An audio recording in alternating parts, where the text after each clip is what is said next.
Johnny Fontana, Real World INFJ, back with another video. This one's going to be something special. I feel all my videos are special, but to you, right? But this one's going to be especially special. And I'm going to try to do as best as I can to properly guide you, right?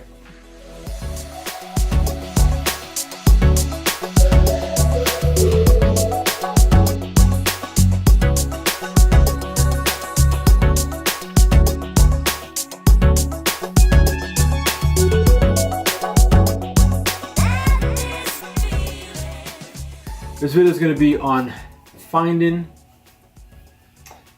the strongest NF mentor possible, right? It's imperative, it's very important that we as NFs, or those who identify with the NF personality trait, it's important that we find those who are like us, who are stronger, who are more experienced, and who have the ability to guide and lead. Okay. I'm in a situation now where I've been fortunate, and when I say I've been fortunate, like it's seriously fortunate. However, it's also through my past experiences that I've been able to recognize certain traits in others, then be able to now approach them in a certain way in order to receive that guidance, right? So I have a person at my job. He's like the ultimate mentor. I mean, he's an NF. I know for a fact he's an NF because there's a lot of times, like when we discuss things, he's definitely on point and we see eye to eye on a lot of things in terms of reading people. And he's just not as expressive to me about these things. Like I'm more the type of person, like I always want to, discuss, personality, not in terms of typology, but, especially in a work environment, discuss, hey, how, leadership is not taking care of, certain individuals or are not, being aware of certain things and morale, and so forth and so on, right? Or if we look at a different, as an individual, both us as leaders ourselves, our section heads, I'm the assistant, he's the section, lead. We have to now determine, how people are operating and so forth, and just look at the camaraderie, the sense of morale and so forth, and we have to look at everyone individually, right? So he has that ability, as opposed to some of the other leaders, section leaders.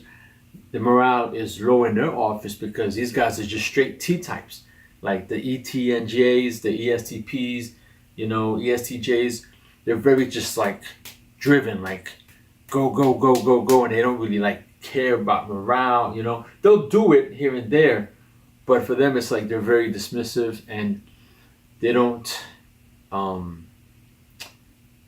address certain things with that empathetic approach. You know what I'm saying to you, like a FE type would. You know what I'm saying to you, which also could work to our disadvantage because we're always looking to make people feel better rather than actually doing the right thing and possibly writing them up, and not giving them all these second chances, and actually making them learn the hard way. But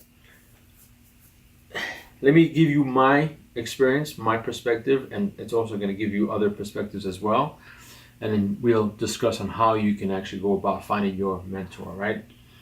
I have a person, which is like I said, my supervisor, my direct supervisor, and he's extroverted in the sense that he likes to go out.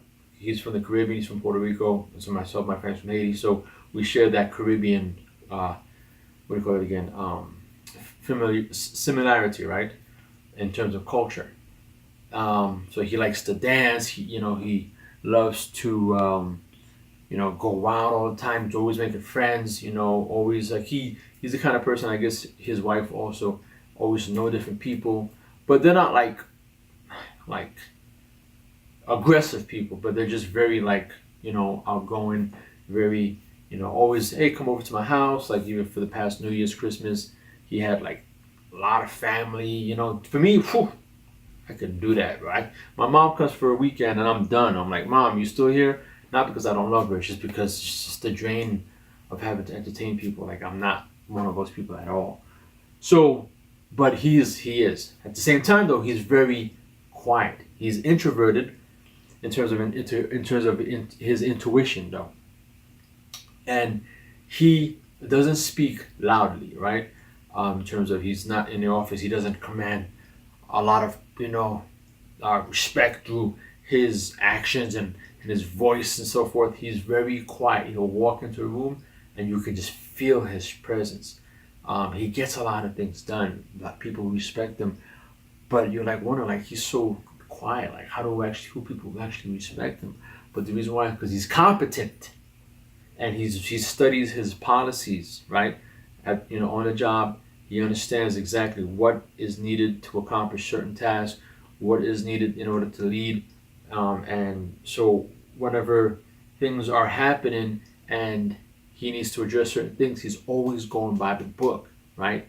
And that's when he gets them, because they'll try to challenge him on certain things. The higher ups, the division chiefs, and he'll be like, according to the policy, okay. And they'd be like, okay, so they know they can't mess with him. But he's not the kind of person to start taking charge and yelling, rah, rah, rah, rah, rah. So, but I've always been, like, how, like, certain people, like,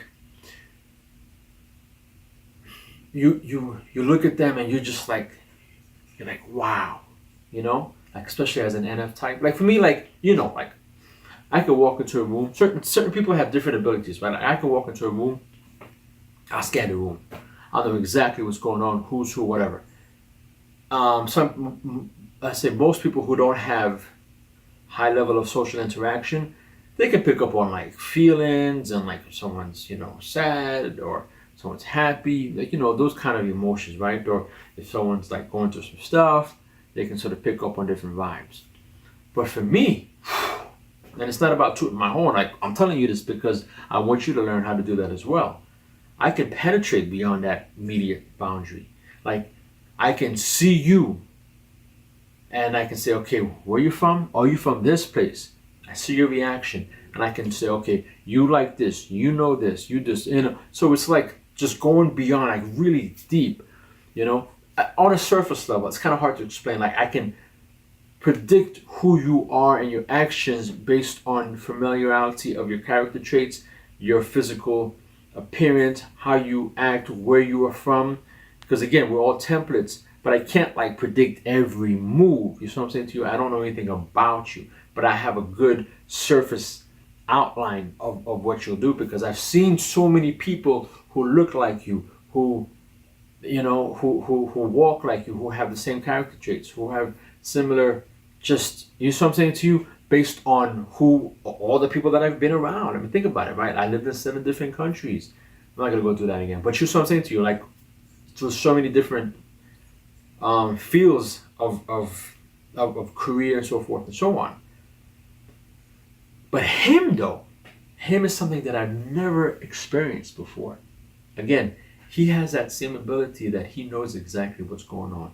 He reads people. Like, we'll have conversation, and I'll walk up and I'll say, because his desk is not too far away from mine, or his office, sorry. And then I'll go to his desk, be like, hey, I got a question for you, But hey, I hope I'm not bothering you. Yeah, like, I always got time for you. And I'm like, I've been thinking, and we start talking about some like, personality, social, whatever. And he'll be like, yeah. And he'll be able to like follow me and be able to give me. So as soon as he's like, yeah, I got you, I know for a fact that he's going to be able to relate to me. And we always discussing certain things on different individuals and so forth. But at the same time, he's a very quiet person. But at the same time, he's slowly starting to reveal certain things to me, which brings me, I'm gonna hold that point, but which brings me to that distance part. Just because you have a mentor that you relate to doesn't necessarily mean that you have to give all. Like, he's always asking me, hey, come over the house, this, that, there, whatever, with your family. I always keep that distance. Just who I am. Not because I'm like, oh, I'm an INFJ, so therefore I have to keep a distance because I don't want people, to take advantage of me. No, I just keep that distance because one, he's my supervisor, so I don't want to get to the point where if we get too close, that something happens, then he has to get into my ass, or bad feelings, and it's because again, the reason why other people can blow past that.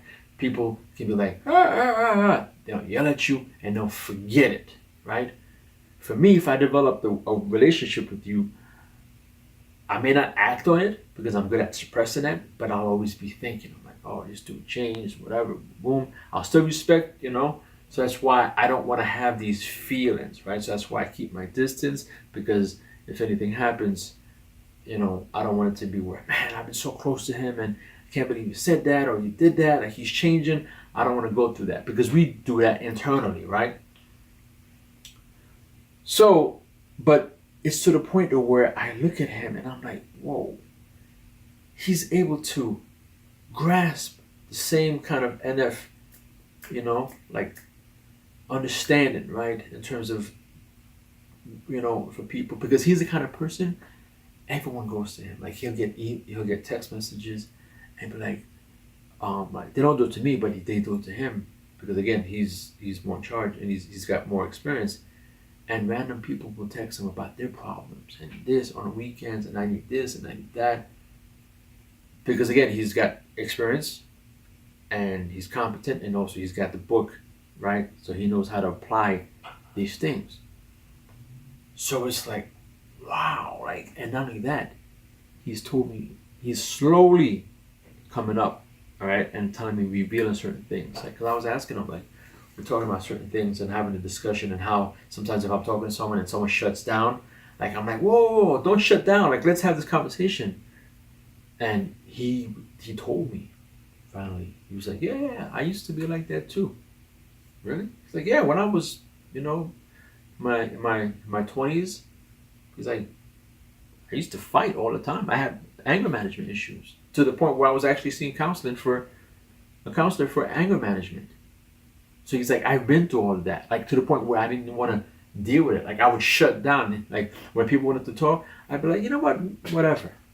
And I'm like, but it's so weird. Like I don't understand. Like how were you that kind of a person before, and you're like this now? Like it's just so weird. So again, you probably wonder, why am I going around the bush? It's to say that it's through experience, that you're finding your mentor, but it's not going to be like, hey, you, come over here, you're with me. It's not going to be like that. It's through finding the person through, time, exchanges, okay, different scenarios, and having someone who's able to see you for who you are and respect you, okay, and be able to open up with you as well. But he doesn't open up all the way with me. It's very, because you can tell, like certain things he will reveal and certain things he won't. And certain things, when he say he won't reveal it, or when he'll make sure that, oh, I'm not going to reveal it because, whatever. Like he'll make sure that I know why he's not going to reveal certain things, so that he doesn't really affect my feelings. Where other people will be like, well, I'm not going to fucking tell you, whatever. You know what I'm saying to you? So he's very cautious of that. So I pick up on that. So when it comes to finding a mentor, yes, you're going to have to keep that distance as well. You're going to have to be patient, because it may not take a couple weeks. It may take a couple years. I'll give you an example. When I moved from Florida to DC, I was working, okay, right next to the White House, okay, and a fairly prominent, department. And so it wasn't up until my 4th year there, which was 2017, that my boss, which is a division chief, like he's in charge of like 5 different sections in a department, okay, federal department. In that building, we developed a relationship. And so he was like, he's 55, okay, I'm 40. And then it came to the point now where he would literally call me and ask me, hey, you have some time? so we can go up and we can discuss things. Like to the point where like we were discussing like private things, like I would never reveal. But because he started realizing, yo, after that one of our conversations, I talked to him about social dynamics, and we're talking about, and I would explain to him how people think, why people do this and do this, whatever, like based on, you know, situations that he brought up, and then he'd be like, ah. So then after that, he would use me now. So sometimes he would have this uncontrollable urge because he's going through something and he wants to pass it by me, and he'll send me like a instant message, hey, you have some time?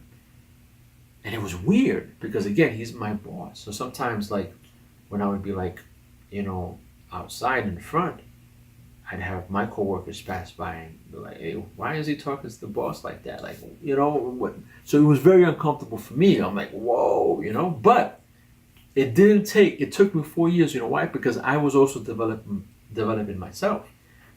So had I now, you know, that's why it didn't happen when I first got there. Because remember, going from from Florida to DC, I now had to find my ways, understand the different textures, understand the mission of DC and how people relate to it, how people function, how the actual city self-texturizes itself in order to accommodate the mission, and how when people come here by default, they now have to adapt to it versus people who are who come there and thrive. You know, so for example, I went there by default because that's where jobs are plentiful, especially with me who had a secret clearance and so forth. So for government work is very plentiful, that Northern Virginia, DC area. You have other people who go there because they just thrive on government, on politics, working, for natural resources and preservation, so forth and so on. So they go there, but then I started realizing how the two were like always butting heads, because you had the people who were by default, they didn't understand why DC was like that. And you had those who understood it, actually not really understood, who thrived there. They would always butt heads with these people and call them, dirty names and undermine them, say, oh, you don't have enough money, you don't have enough education to live in DC, and so forth and so on. So I came, after it took me like 2 years to finally realize, okay, what's going on. I became the mediator and started explaining to people, hey, the reason why you're like this is because you're by default, and City of DC, this is a mission, when it comes to ordinances, policies, and city policies, and this, that, and the third, in order to accommodate the mission. Hey, you, stop, being such an elitist and calling these people out because of the fact that you think you run this town. That's why they call it the DC bubble, okay? Because you have these kind of people who are just very like, you don't have enough money to live in DC. You don't have an education, because I think like 80% of people who live in DC have a bachelor's degree. So I was learning all of this, and then that triggered other things. We're like, oh, okay. When it came to police brutality, when it came to other social things, I started understanding about culture, African American culture, the Black American plight, struggles, and all that stuff. So I started whatever. So that's why I was able to now better relate to him when he would come to me with certain things, especially when it comes to policies and procedures within the federal government and dealing with people and so forth, housing and so forth and so forth.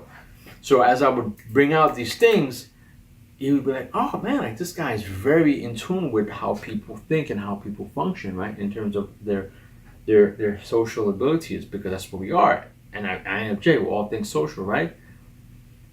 And so that's why he would just, but it took me a good 2 years to really understand.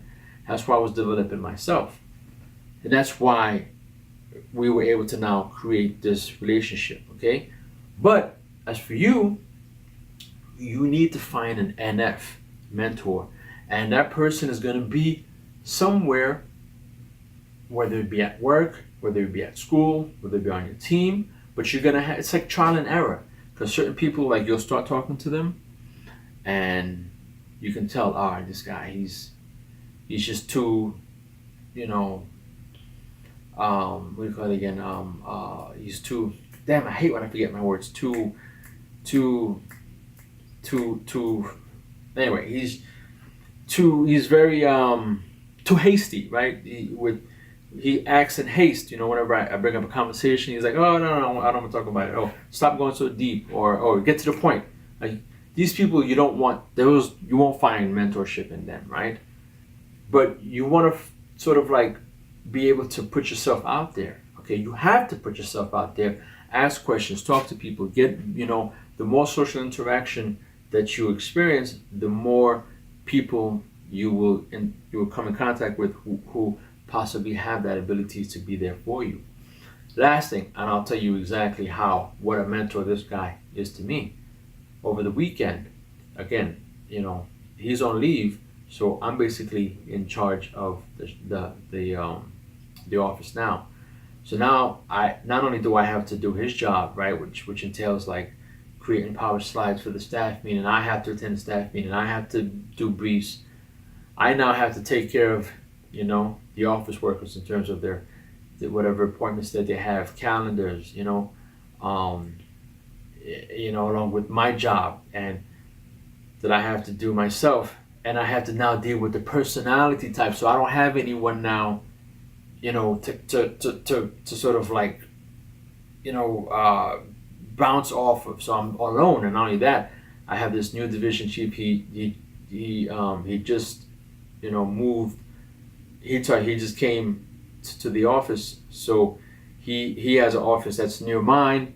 So he's always there and, getting on business now. So now it's like, I have all this to deal with. And while this guy's on leave for 8 days, so I have to deal with all bickering and fighting and people, whatever. So it's like, it's so draining because, normally you just want to go to your job and just do your job and not worry about people, right? And just be independent. But no, I have to deal with my job plus his job. And now it's like the focus is on me. Oh, is he going to be able to handle it? It's not. So I called him up and I was like, hey, I just need just 20 minutes of your time. I just need perspective, right? Can you help me out? We just want to he's like, yeah, you come over my house, whatever, or you want to meet up somewhere. And we did. And when I was there, because he has the ability to take big things and minimize them and make them small. Almost to a fault, because sometimes like I was stressing out, right? I'm not really showing it, but like I'm panicking. And I'd be like, hey, what do you think about this? Try not to be so, like panicky, right? And he'll be like, oh, that's all right. Don't worry about it. Don't worry. And it's to a fault because sometimes it's like he doesn't realize that he has to say certain things to me and sort of like mimic my whatever. He has to be able to anticipate where I'm at to be able to say, hey, relax. But maybe that's his way of just training me because he wants to remain in control. So he doesn't want to panic, right? But sometimes to me, I'm like, oh, you're a little too like, it's okay, don't worry about it for me. I need for you to like really, But during that meeting that we sat down, I went over to his house. He was having some coffee in the morning. And he's able to take certain things and give me, like guidance beyond like face value. So he'll be like, I know exactly what you're talking about. Here's what you need to do this, do that, do that. And he'll give you like pointers, like that back end pointers that say, yeah. They're doing that, but you know what? It's a front. So he's able to understand it because he understands the social dynamics of things. So like even like I was able to, someone left my office and went to another office and I was explaining to him like I'm dealing with that. Like I sort of felt it because the guy didn't want to leave my office because, we treat him well. We have a great dynamic. We have great camaraderie, but he's going to a bigger office where he's such a great worker independently, and I know that if he's going to go to that office, which is a bigger office, he's going to fall. And he was like, he told me the same thing. He's like, I was about to say the same thing, that he's going to, these guys or whatever, and it happened to someone else on his watch, that they left the office and they went to another office and people were like, oh, I thought the guy you said was a great worker. The reason why is because he left the office where he was independent. He had a sense of mission, sense of duty, to now this big office where he's like just another number, and he just fell apart. So he was able to pick that up as well. So again, he's giving me these perspectives, talking to me about certain things. So and I'm like, now I see. So that's the importance. I know I'm relating it to work, but it can be relationship. It can be just guidance in life, right? If you're in a place where you just need direction, You need to be able to find someone who's going to be able to open the doors 24/7 and be like, I got you. What's up? What do you need? For me, I will do it for you. You have any problems, any questions, you want to, just, pass something by me? Don't worry about me, thinking, okay, who is this person or whatever. No, there's none of that. Like, I'm not going to have any kind of like, afterthought or ask, why is this person emailing me? No. That's what you have to understand from an INFJ's point of view. Like, I'm not going to do that. You come to me, and I will always make sure that I have an answer. If I don't have it, here's a YouTuber, watch this video, but I'll do the research for you. Be like, hey, here's something else. And then I'll be like, hey, matter of fact, you know what? Take this. So I'll always leave you with something, what do you call it again? Solid. I won't even just leave you hanging. So anytime you would have any questions, you feel a certain way, contact me. info@boothridertv.com, right? But yeah, even if it's a family member, right? You have financial issues, you need someone who's gonna be able to be there for you, back you up, whatever. Again, it's just not about being there, like I said in my video, right? Like, a lot of people that I would go to, they would be like, don't worry about it, you're good. That's why it's like, oh, you're fine, don't worry about that, you're gonna be good, just do it. No, you need someone who's gonna be like, I know exactly what you're doing. I know exactly. Oh, you see that part right there? Oh, you see that person? Yeah. Here's how you do with this person. Oh, don't worry about this person because he's gonna do this, and then you find, whatever, and then you be like, really? Okay, just a reiteration, and you be like, okay. And then now, when I went on Monday, because then he was on leave, I went on Monday. I was more confident. I was like, okay, this is how we do certain things, and I didn't have a problem after that. So, again, it's very important to find a mentor, but it takes time, and it takes you having to go out there, put yourself out there, and talk to different people, test the waters, throw a rock, be like, oh, is he catching on, throw a rock over here, are they catching on? But don't do it to the point where you're like, you're always just clinging on people, just, and don't be so, I don't know if I want to, because I feel like they're going to take advantage of me and I don't want to be open-minded. Just, the only way is to be able to do it. And guess what? By you doing that, guess what? You start to develop. You start to see who has the ability to catch on, who doesn't, and you start to build a wall, okay? Not a wall in terms of a wall that separates between you and someone else, but like sense of integrity, okay?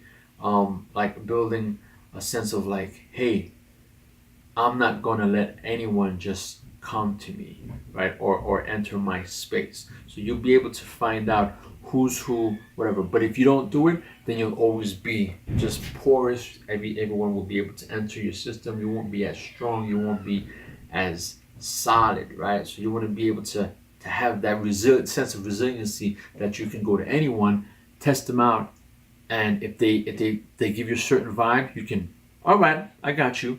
Then you move on. Oh, I got you. And you move on. You know what I'm saying to you? So, again, it's just a matter, it's a numbers game. It's numbers and it's exposure. Again, for me, it's by default. Like, for example, I'm being put in this position right now where I'm like sink or swim, but I have someone to help me out.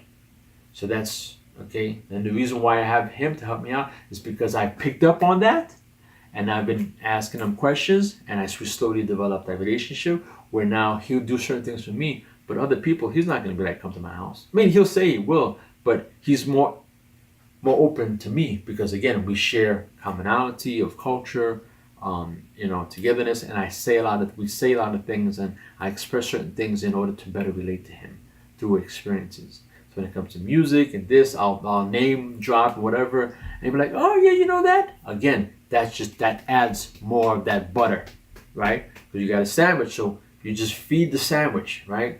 in terms of relating. It's like, oh, he knows certain things. You use that in order to better relate to that person, right? Oh, he likes to dance salsa. Oh, yo arroyo, no te pega la negra, that classic salsa song, right? Feed him that information. Be like, oh, you really know that. You see? So this is tricks of the trade, but again, just sense of social interaction. Johnny Fontana, Real World INFJ, we out.